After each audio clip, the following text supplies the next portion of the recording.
আসসালামু আলাইকুম, সবাইকে কেমন আছেন সবাই? আশা করি সবাই ভালো আছেন। আপু এখানে বট রান্না করতেছে, সাথে হচ্ছে লাউ ডাল, পাতাকপি ভাজি করবে, তারপর হচ্ছে রুই মাছ ভুনা করব।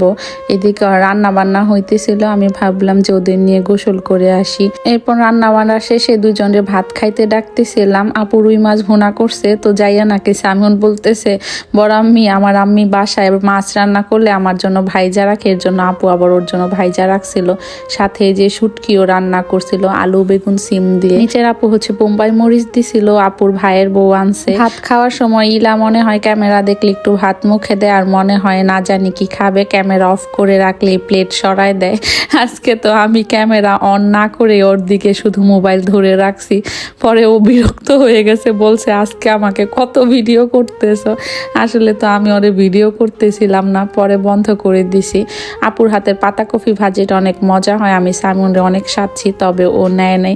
আমি এতগুলা লাউ ডাল খাইছি আজকে, ভাত কম খেয়ে সবজি অনেক বেশি খাইছি। কালকের ভিডিওতে ফেসবুক নিয়ে কথা বলাতে অনেক আপুরা অনেক বেশি নক দিছেন ইনকাম নিয়ে কিছু বলার জন্য। বলতেছেন যে আপু ইনকামও কি আগের মতো আছে নাকি কমে গেছে। সেটা আর কি বলবো, যাদের আছে ইনকাম তারা তো জানে কি রকম ইনকাম দিচ্ছে বর্তমানে ফেসবুক। কিছুদিন আগেও 1 লাখ ভিউতে $1 দিত, তবে এখন তো অর্ধেকও দেয় না, মানে হাফ করে দিছে ইনকামও। হাফেরও কম বললে চলে, 3 ভাগের 1 ভাগ দিচ্ছে বর্তমানে।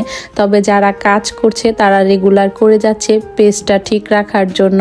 আসলে আমার নিজেরও কিন্তু কাজ করতে ইচ্ছে করে না, তবে আপনাদের এত সুন্দর সুন্দর কমেন্ট খোঁজ খবর এইগুলো অনেক বেশি ভালো লাগে, এর জন্য আসলে কাজ করছি। আর আশায় আছি ঠিক হয়ে যাবে ইনশাল্লাহ। আমার আপু দেখেন কি গুণ, আমি শুয়েছিলাম ভাত খাইয়া, তো খেজুরের গুড়ের রসের একেবারে গ্রান দিয়ে ঘর ভরে গেছে। তো আমি ভাবলাম যে এত সুন্দর গ্রান আসতেছে কই থেকে, রান্নাঘরে আইসা দেখি যে আপু শিরা জাল করছে, পিঠা বানাইতেছে। ও আমারে ডাকেও নাই, আমি দেখিও নাই, হেল্পিং হ্যান্ড আপুর সাথে ছিল। তারপরে আমরা বইসা আবার সেমাই পিঠা বানাইলাম। আপু বলতেছে যে সেমাই পিঠাও বানাবে সাথে। আমি আবার সেমাই পিঠার জন্য যে লম্বা লম্বা লিচি কাটে না ওইগুলা পারি, তবে সেমাই কাটতে পারি না। আর আপু নাকি পারে না বলতে কি, ও আগে অনেক ভালো পারতো, তবে অনেক দিন হয়েছে যেহেতু বানায় না। তারপর বলতেছে ট্রাই করে দেখি। পরে সবগুলা সেমাই আপুই কাটছে, আমি আর হেল্পিং হ্যান্ড আপু শুধু এই লম্বা লম্বা গুলা বানাই দিছি। ওই আপু আবার সেমাই কাটা ট্রাই করছিল, তবে হয় না, তাই আর বানায় নাই, লম্বা গুলাই শুধু বানাইছে। আপু আবার অল্প করে একটু নারিকেল পাক দিছিল এই যে সেই পিঠা বানানোর জন্য। সেই পিঠা ভাইয়ার অনেক বেশি পছন্দ, আর আমরা তেমন একটা খাই না, কারণ অনেক বেশি সমস্যা হয় নারিকেলের পিঠাগুলা খাইলে। এর জন্য শুধু ভাইয়ার জন্য অল্প কইরা বানাইছে। একটা রুটির মতো হয়েছিল বেশি, ওইটা দিয়ে আবার ওই আপুটা এত সুন্দর করে নিমটি বানাইছে, খাইতে অনেক বেশি মজা লাগছে।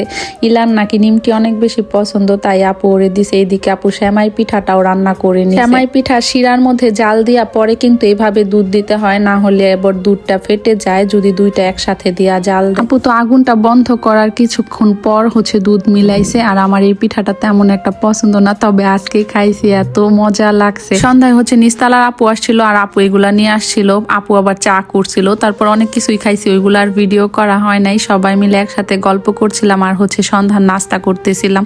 অনেক বেশি ভালো লাগে এভাবে গল্প করে সবার সাথে বৈশা বৈশা খাইতে। তারপরে হচ্ছে আপুরা চলে গেছিল, আমি হচ্ছে ইলার টিচারের জন্য পিঠা নিচ্ছি, আর সামিউনকে একটা পিঠা দিয়ে দিছি। ও আবার এই পিঠাটা খাইতে চাইতেছিল, তো ওরে বললাম যে খাইয়া দেখো তো কেমন হয়েছে। ও বলে কি বড় আম্মির হাতে জাদু আছে আম্মি, অনেক বেশি মজা হয়েছে। আমি আবার পিঠা খাই নাই, বলছি সকালে খাবো ভিজা পিঠা, সকালে খাইতেই ভালো লাগে। আমি বট গরম করতেছিলাম মুড়ি দিয়ে খাওয়ার জন্য, আর আপু সবাইকে পিঠা দেওয়ার পরে এই পিঠাগুলা রয়ে গেছে, এইগুলো আমরা সকালে খাবো ইনশাল্লাহ আল্লাহ বাঁচাইলে। তারপরে এই তো সামিউন বলতেছিল অল্প একটু ভাত খাবে, ওরে ভাত মাইখা দিছিলাম, ও আবার মুড়ি খাবে। তো আজ এ পর্যন্তই, কথা হবে অন্য কোনো ভিডিওতে। সবাই ভালো থাকবেন, আল্লাহ হাফিজ, আসসালামু আলাইকুম।